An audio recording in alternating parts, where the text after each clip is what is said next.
Aujourd'hui, je vous parle d'un film que vous ne connaissez probablement pas, qui s'appelle Mes meilleurs copains. Et si vous ne le connaissez pas, c'est normal, parce que c'est un film qui a eu très peu de succès à sa sortie et qui fait un petit peu figure d'exception dans la filmographie de son auteur.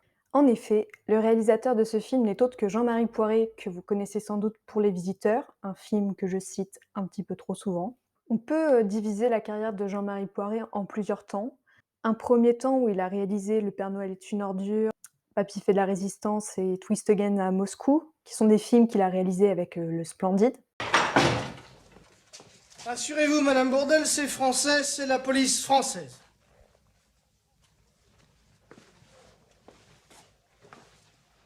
Alors, Ausweis, papier, s'il vous plaît.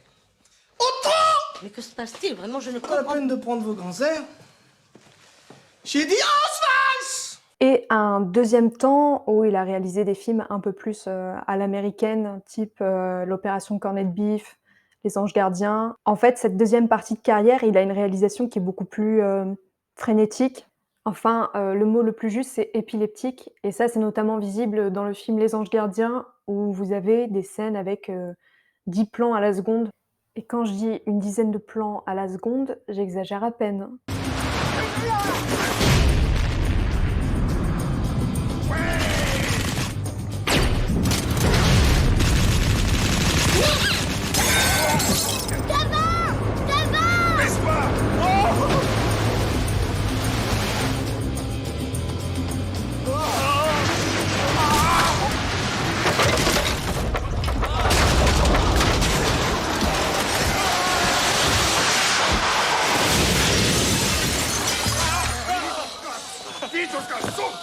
Donc Mes meilleurs copains, c'est un film qui se situe entre ces 2 périodes et comme je disais, c'est un film qui fait figure d'exception dans la mesure où on ne peut pas vraiment le raccrocher, à l'un ou l'autre, pendant de la filmographie de Poiré.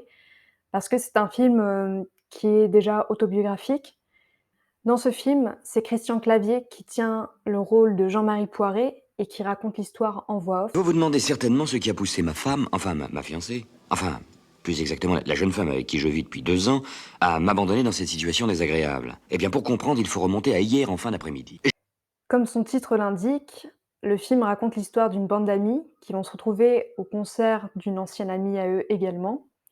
Le film débute avec la présentation de chacun des personnages par Jean-Michel, incarné par Christian Clavier, et chacun d'eux est présenté comme étant son meilleur ami. Mais je savais que mon meilleur ami, Eric Guidolini, mourrait d'envie de me montrer sa nouvelle voiture, une Golf GTI 16 soupapes.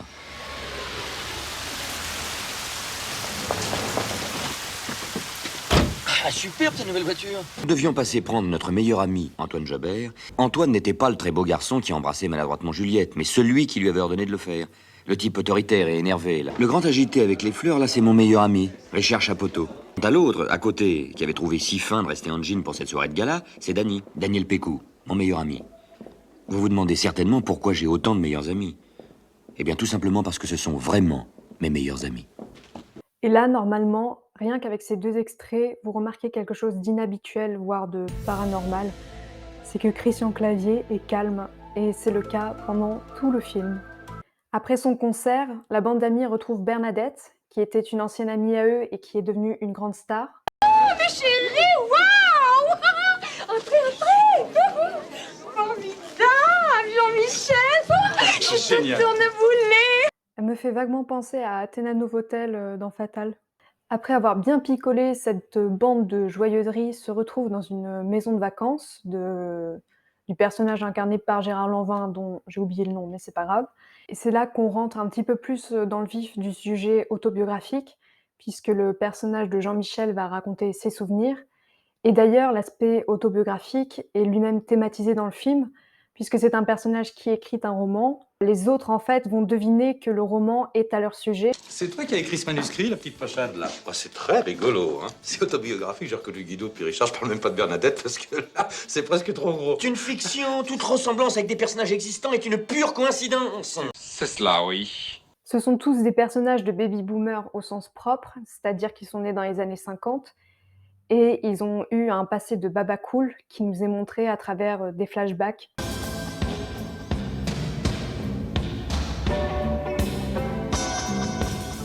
On peut tout.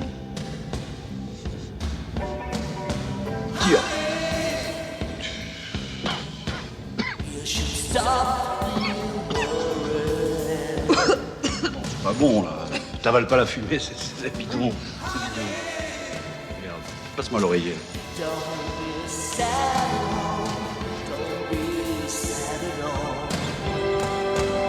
Ils passent le week-end ensemble dans cette maison de vacances et le fait d'évoquer ces souvenirs refait naître des tensions en fait, puisqu'ils avaient un groupe au départ et que seule Bernadette est devenue une star, j'allais dire une vedette. Bernadette la vedette. Et ceux qui sont prêts à être guerriers de l'amour. Révolution. Révolution. Révolution.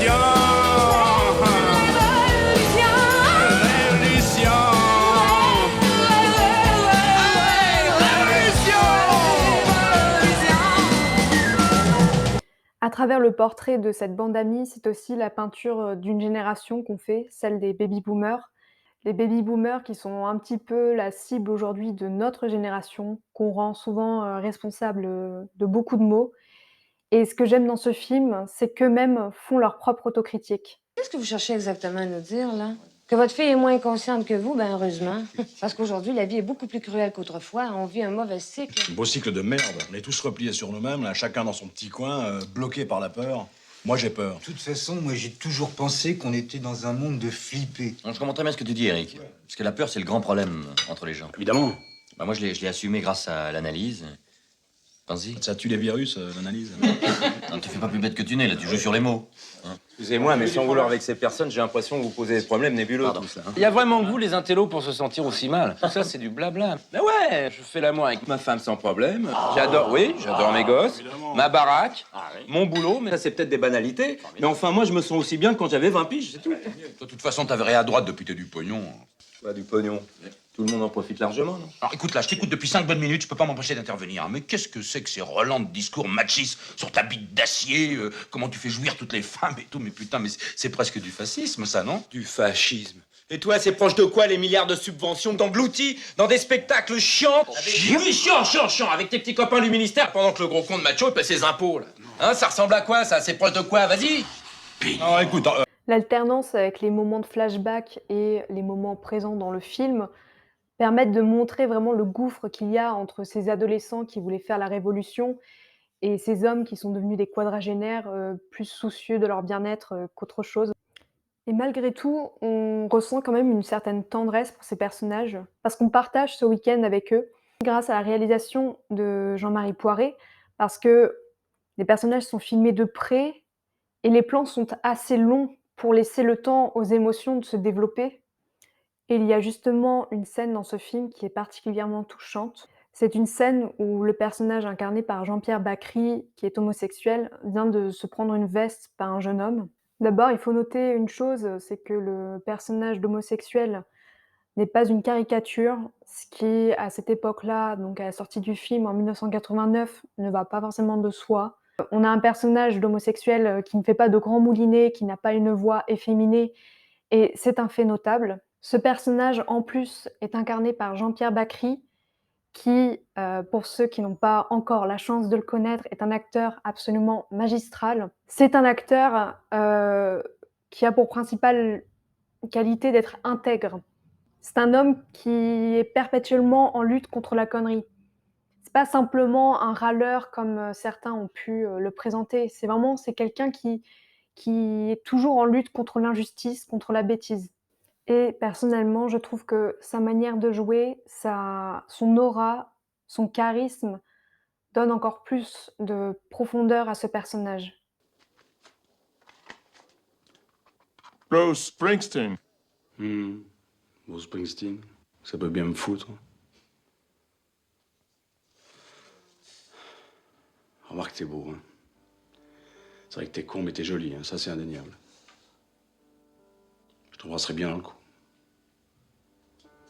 Faut même te mordre ta boucle d'oreille. Tu vois, en plus, je suis pas sûr que quand les mecs sont cons, ça m'excite pas davantage. Si t'avais pas été si bête, on aurait pu oublier nos frustrations ensemble. Pendant une petite heure. C'est vrai. Faut regarder les choses en face. T'es jamais qu'un loufia derrière la grande et moi, un chanteur raté qui fait semblant de s'extasier devant des bouteilles de flotte en plastique. Alors t'es passé à côté d'une petite heure d'extase synchrone et je voulais quand même te le dire. Qu'est-ce que tu marmonnes, là? Non, rien, laisse tomber, je pensais tout haut. Bon, ben, je te laisse dormir, hein. Salut. En définitive, je trouve que ce film, c'est un petit bijou qui mérite d'être plus connu. On a un film qui est, très bien écrit, avec des personnages qui ont vraiment l'air authentiques. C'est quelque chose que j'apprécie, je pense que vous avez compris. Qui est doux amer et dans lequel Christian Clavier ne fait pas des caisses, ce qui est vraiment extraordinaire. Donc je vous invite vraiment à le regarder et à me donner votre avis. En attendant, j'espère que cette vidéo vous a plu. Si c'est le cas, n'hésitez pas à lâcher un pouce et un pouce en l'air bien sûr et à vous abonner et puis, ben, moi je vous dis à bientôt, boujou chez vous.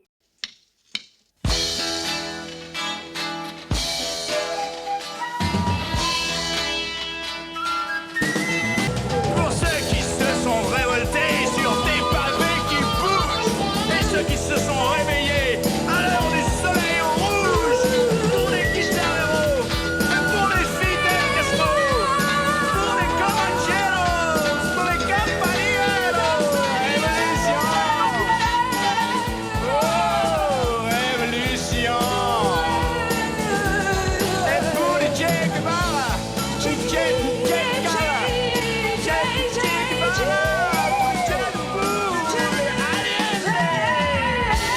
les enfants de l'Asie qui meurent dans les méandres du Mékong pendant que les cochons de la CIA complotent dans les couloirs de Babylone.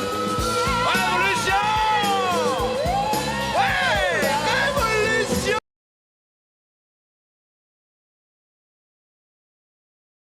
Aïe, aïe, mon feu, faites attention! Ah, mais il me colle une serpillière dégueulasse sur ma veston. Mais qu'est-ce que c'est que ça? Je suis vengé! Allez, c'est moi. Y a pas de lait ici. Non mais c'est fou ça, y a pas de lait. Oh, c'est à moi! Arrête! Moyen-Âge! Arrête! Non mais qu'est-ce que c'est que ce beats? J'ai rien, j'ai plus rien! On a un